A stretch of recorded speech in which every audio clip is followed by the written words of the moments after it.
All right, I'm going to talk to you about leapfrogging and what that means to me and why I call it what I call it.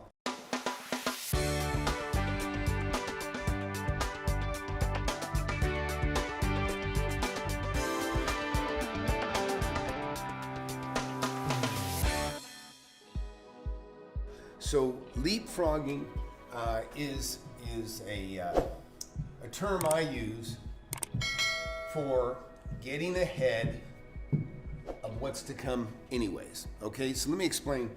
In fact, I've got a video called The 3-Day Deal. Watch that video. That's a perfect example of leapfrogging. And so what you're doing when you're leapfrogging is you see values, okay, or maybe this is the value, okay? So leapfrogging this is like the ask price that somebody has here down at the bottom, and here's what the true value is, okay? And when I say leapfrogging, that means there's somebody else in the room, right? Somebody you got to jump over, okay? So let's just say we've got something, and like I said, the 3-day deal is a perfect example. Now, if you just turned in the first time, I've made tens of millions of dollars in real estate. I've been doing this for over 35 years, doing it since I was 19 years old. Been real successful, love to share, and there's nothing like investing in real estate. Easiest money you'll ever make, funnest money you'll ever make, best lifestyle you'll ever have. So back to this. So the 3-day deal, this is a perfect example. The 3-day deal is an agent put up a property as a auction. He wanted to do auction style. So this property is worth about $220, $225, and so maybe even a little bit more, probably about $225. Okay, so let's just say the true value on this property was $225,000, okay? Okay, and they said they were gonna do it auction style, so they started down here at $100,000, okay? So I told him as soon as this property was going to put on the market, I said, let me know. I'll be the first one there. So I get there first thing in the morning. He says, I've already got 2 bids, one for 100, one for 110. I already know the property's worth about $220.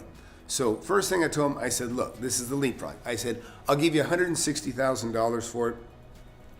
You got to pull the signs out right now.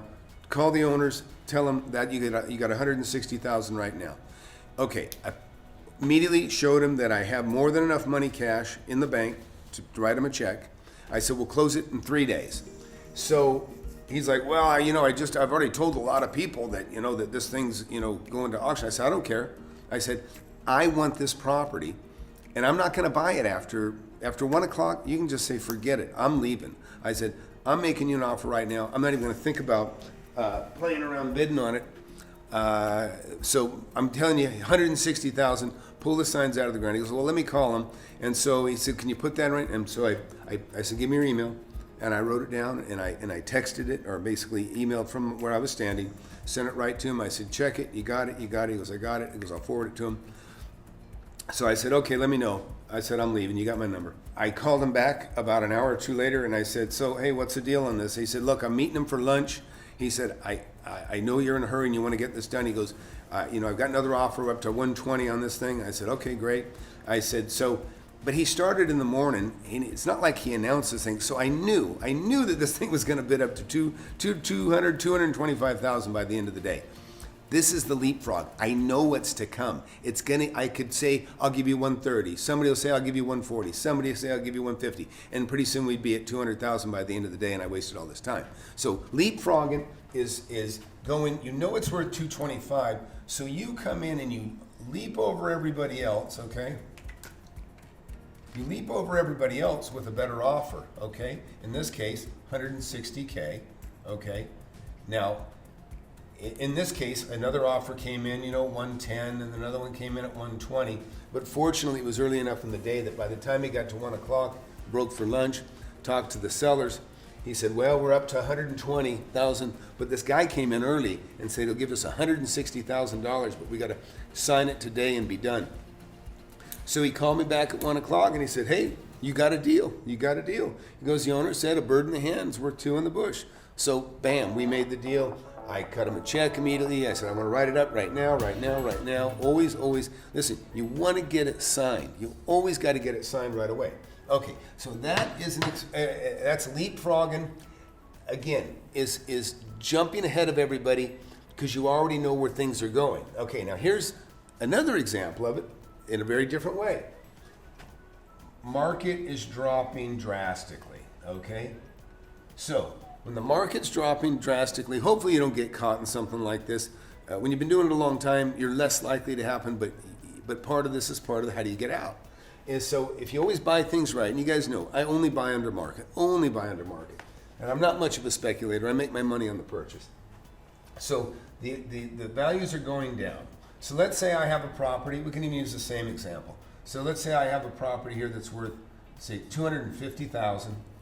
Market's just crashing for whatever. Maybe they laid off everybody in town, or maybe it's a much bigger problem, you know, that hits the whole country. Okay, and I know that down here it's gonna sell, you know, eventually it's gonna go down to $100,000. Let me change this a little bit. So I know that eventually it's gonna go down to $100,000. So what do? I'm not going to, so I'm at 250, okay? And now somebody else is selling their place for 240, right? And so how do I counter that? You know, there's more on the market now for 250, then it's 240, and then, you know, maybe up here before it was 280. So I'm not gonna ride things down slowly, okay? That's like this. If I sit here and turn up the temperature slowly, everybody's gonna get to my purchase price of 225. And if I sit there and deny myself the reality of what's to come, which is 100,000 in the future, the same thing. So what do? I leapfrog and I go down here, okay? And now I list my property to sell, okay? But I list it for 50,000 less than everybody. So maybe I jump down here to 190, okay? Everybody else is at 240.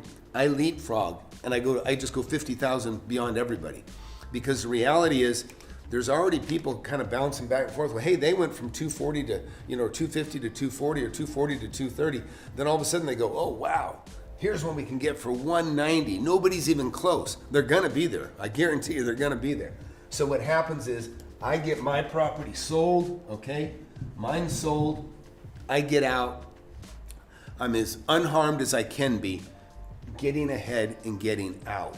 Same thing here. I stole the deal here by getting in early and not messing around, not you know, nickel and diming it up, and I'm not gonna nickel and dime it go down. So in a nutshell, that's leapfrogging, and this is how you use it. You just have to, you know, and if you know value, like I always tell you, know value, you will understand. You leapfrog, go to one, you know, you jump ahead of everybody, get, you know, several times less than them. If they're at 240, you know, and maybe they dropped 10,000 before that, you drop $30,000, $40,000. And then that way you've got at least a month, maybe a month and a half before they're gonna, you know, feel the reality of it. You know what I mean? And chances are you'll sell immediately anyways when you jump ahead and beat everybody to the punch. So it's really a perfect storm for making money in that respect. But in 1 year, his portfolio has gone from zero to $1.6 million. You would have got 30, 22? Yeah, I think I got 27, yeah. 27 properties. Yeah, 27 properties. John, you have to buy that. That is a great property. I just closed on 2 houses yesterday. It's worth $250. I bought that one for $170. My first millionaire student. I don't want to screw around. I don't want to play games going back and forth. What is the absolute bottom dollar? And I'll tell you if I'm going to buy it or not.